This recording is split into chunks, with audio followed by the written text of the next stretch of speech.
Mutton குழம்பு எப்படி பண்ணுறதுன்னு பார்த்துடலாமா?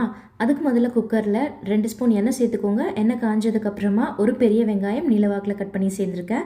வெங்காயம் நல்லா வதங்கினதுக்கப்புறமா ஒரு பெரிய ஸ்பூன் இஞ்சி பூண்டு பேஸ்ட், இஞ்சி பூண்டோட பச்சை வாசனை போனதுக்கப்புறமா 2 தக்காளி, இதோட மசாலா ஐட்டமும் சேர்த்துடலாம். தேவையான அளவு உப்பு, 1 ஸ்பூன் கரம் மசாலா, 1 ஸ்பூன் காஷ்மீரி மிளகாய் தூள், 1/2 ஸ்பூன் மஞ்சள் தூள், 1/2 ஸ்பூன் குழம்பு மிளகாய் தூள். மிளகாய்த்தூள் உங்கள் காரத்துக்கு ஏற்ற மாதிரி சேர்த்துக்கோங்க.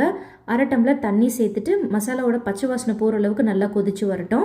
நல்லா கொதிச்சதுக்கப்புறமா நம்ம க்ளீன் பண்ணி வச்சுருக்கிற மட்டன் இதில் சேர்த்துடலாம். இப்போ ஒரு மசாலா பேஸ்ட் ரெடி பண்ணிக்கலாம். 10 முந்திரி, 1 ஸ்பூன் கசகசா, 1 கைப்பிடி தேங்காய் ஃபைன் பேஸ்ட்டாக அரைச்சி குழம்புல சேர்த்துட்டு எல்லாத்தையும் நல்லா கலந்து விட்டுருங்க. ஒரு 3லேருந்து 4 விசில் உங்கள் குக்கருக்கு ஏற்ற மாதிரி விட்டுடலாம். மட்டன் நல்லா வெந்து வந்துடும். தாளிப்புக்கு சோம்பு, பட்டை, கிராம்பு, ஏலக்காய், பிரிஞ்சி இலை, கருவேப்பிலை, கொத்தமல்லி இது எல்லாத்தையும் தாளித்து இறக்கணும் அப்படின்னா நம்மளுடைய மட்டன் குழம்பு சூப்பராக ரெடி ஆயிடுச்சு. கண்டிப்பாக ட்ரை பண்ணி பாருங்கள்.